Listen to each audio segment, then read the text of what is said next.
All right, welcome back for Final Mile. We've got 3 listener questions today. These come from YouTube and Facebook, I believe, this week. But first, if you are new, make sure to check out all of our content, freight360.net, including the Freight Broker Basics course for a full-length educational option. Share it with your friends, leave a comment, review, all that good stuff. And please check out our lovely sponsors. We've got QuickScope, Levity, Blue Book, and DAT that will help support this channel. And thanks to our sponsors for sponsoring us. All right, Ben, our first question today is, can I become a freight broker without being a U.S. citizen? The short answer is yes. But I wanted to break this down a little bit because I've had a lot of people ask about the legality. Define freight broker, right? Can you own a freight brokerage as a foreign Yes. or non-U.S. citizen? Yes. You can open up a U.S.-based business and get a tax ID number as a foreigner.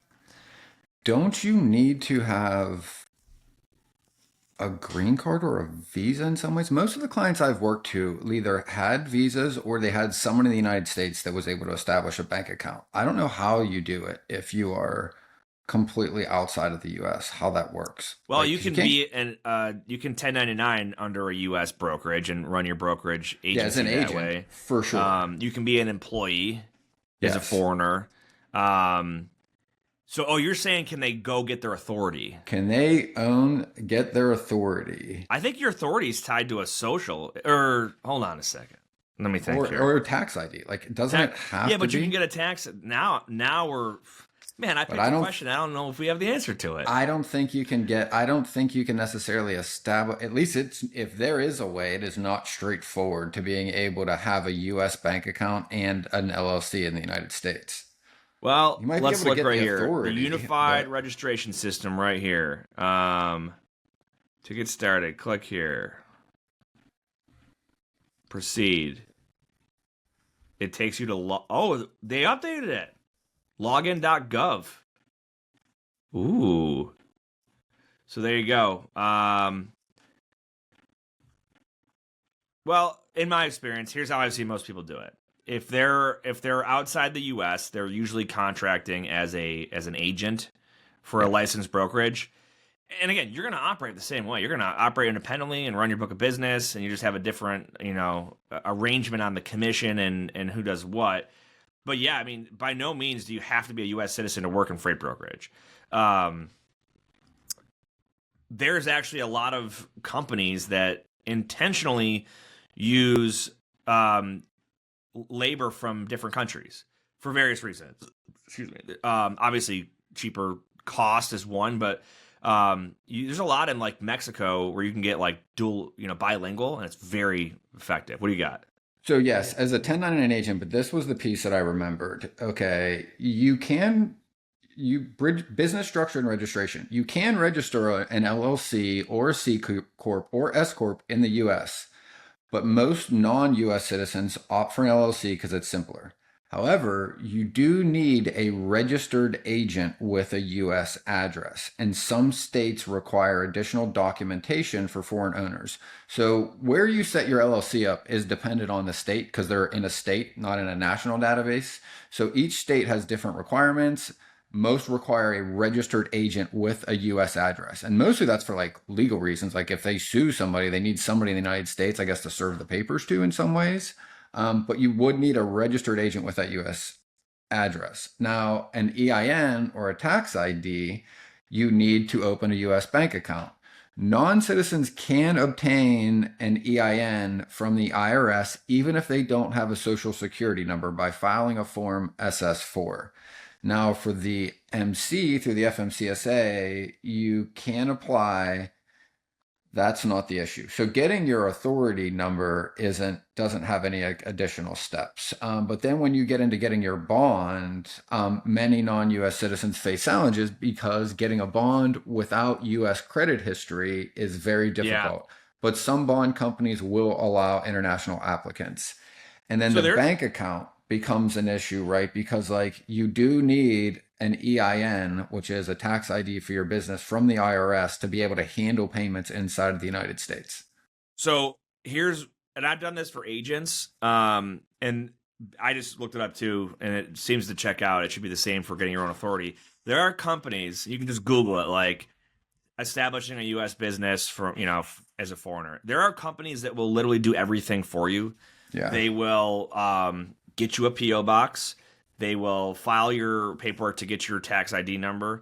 They will assist you in getting a U.S. bank account opened up and do all of that. And that way, because yeah, they probably provide the registered agent. They probably have a service just like the BOC3s where like, hey, this person will operate as your US based registered agent.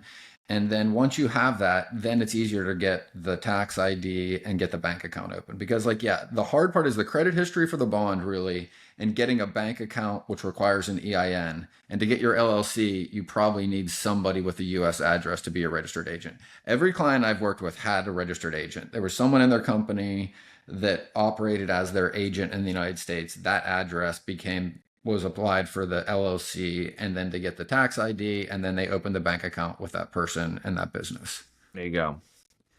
So a lot of options there. Path of least resistance is probably to work underneath somebody and figure out if you want to do this long term, because otherwise you're going through a whole lot of steps just to get into an industry that you may or may not want to pursue long term. Yes. All right. Next question. Let's see here. Ooh, why do some lanes only pay 80 cents per mile? How do you make money that way? I actually ran into that yesterday as well. I don't know if it was 80. Actually, I think it was around 80. It was Florida outbound. Saw 70. I saw 70 cents coming Florida outbound. I saw 65 cents, but they were mostly day rates. They were stuff less than $600, and it was stuff going from Florida to like Georgia that was paying 60 cents a mile and 70 cents a mile. So I had some, it was Florida to Alabama. This was not including fuel, FYI. This was line haul only. But the question came up, and that's why I chose this one, because I was like, I literally just explained this. Because the lady was asking me yesterday, she's like, or no, it wasn't. It was somebody else I was explaining to somebody, and he was asking me like, 80 cents a mile? Like, how do they get make money? And I'm like, Florida outbound right now is the opposite of what Florida outbound will be in 4 months. And I said, Florida outbound right now is exactly what Florida inbound will look like in 4 months. So you think about the supply and demand, right? And so but if you're a carrier and you see this, it's like triggering, like 80 cents a mile, those brokers they're raping us. And it's like, no, here's why, okay? Somebody paid you a lot of money to go into Florida, clearly. Because going out of Florida, there's no freight, relatively. So people will take whatever they can get. And that's why it's cheap to get out of Florida, to ship out of Florida. But if I'm trying to get something delivered into Florida, like, for example, the one I looked at yesterday was in the Orlando area. But let's say you live down in South Florida. Let's say I'm sending a truck down to Fort Lauderdale, okay? Like now, in the current, it's January. Well, it's probably February when this releases. But either way, same difference.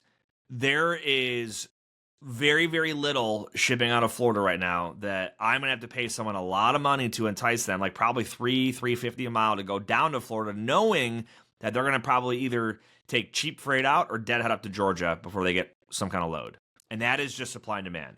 It's not that like, oh, it's super low paying to drive trucks in Florida. It's like, no, it just depends on the season and, and all that stuff. And it's going to also change based off of the equipment type. So like reefers, think about what they're used for, right? They can cool and they can heat. So in the dead cold of winter, up north, reefers will be in higher demand. And in Florida in the summertime, they're higher demand for refrigeration. So your rate heavily depends on supply and demand. That's why. So how do you make money that way? You made it on the other leg of your trip. Simple you have to get familiar with the markets. And again, think of it even more simply, right? There were only 2-3 cities in the United States. One city had a whole bunch of freight that needed moved and no trucks, right? That's a very tight market.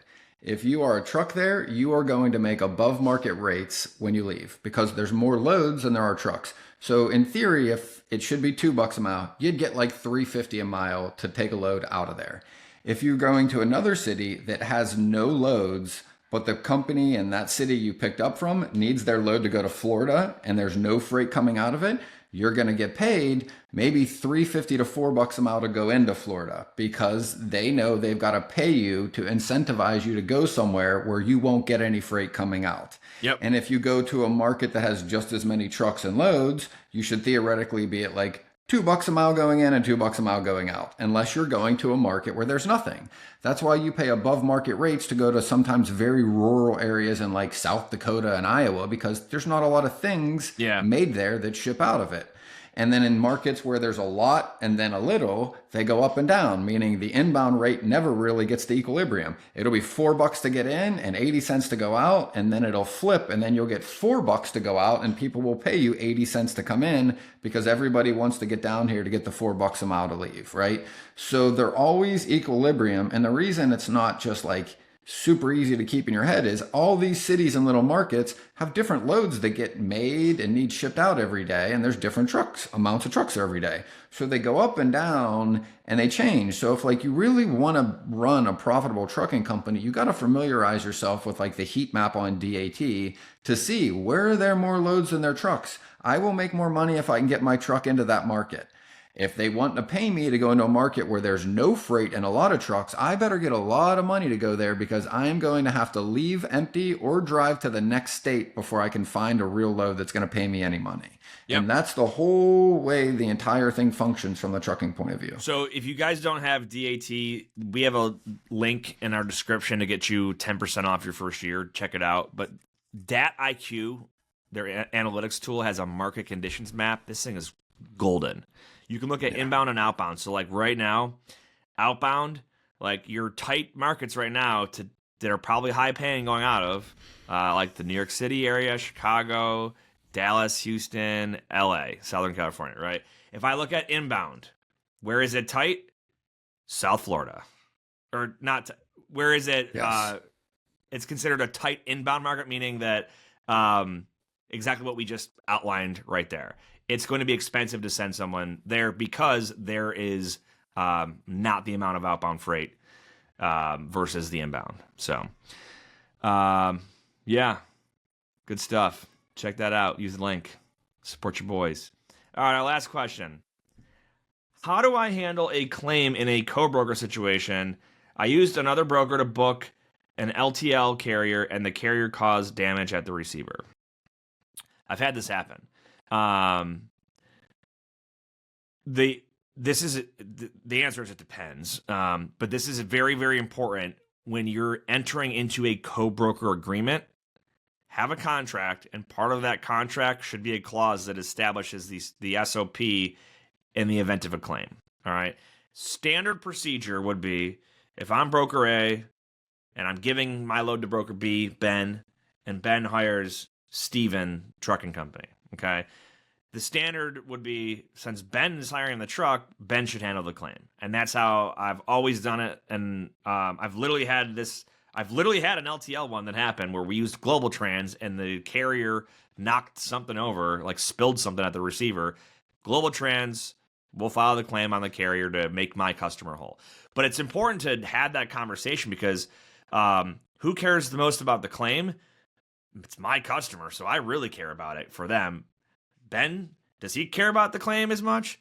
I mean, if he runs a good business, sure, he wants to keep me happy, but it's not his customer. What does he really care? You know what I mean? So that's why it's really important to have that contractual language in place to make sure that that's all done. You want to make sure that who's handling the claim, who's responsible to make sure the carrier has the proper amount of insurance and it's not exclude commodities, etc. That's why you have those conversations. Double check them. Don't just hop into to co-broker situations blindly or without paperwork involved. And definitely don't double broker knowingly. Like I literally talked to a guy the other day and was like, yeah, he's like, can I just grab loads off the load boards and give them to a truck? And I'm like, no, that is the definition of double brokering, man. So yeah, you got anything else on the co-broker claim?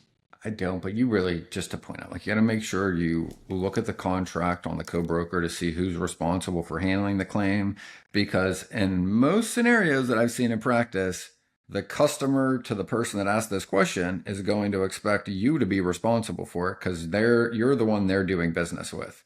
even though your contract requires the LTL company to deal with the carrier and file it, and it ultimately fall on that carrier's insurance, you're going to be responsible. And in practice, a lot of shippers are going to withhold your accounts receivable until you get that resolved, which means you are taking that risk. Which then, sure, you can just withhold it from the co-broker's pay, I suppose. But you are probably not doing that much business with them, right? Like, I can't imagine, like, if this is a customer you've done a lot of business with, they might owe you 50 grand. You might have ran one load, and you're going to hold, what, $3,000 and expect that to offset it. Like, so here's the other thing to note on this situation, because the question was asked about damage at the receiver. So we explained if it was damage of the product at the receiver.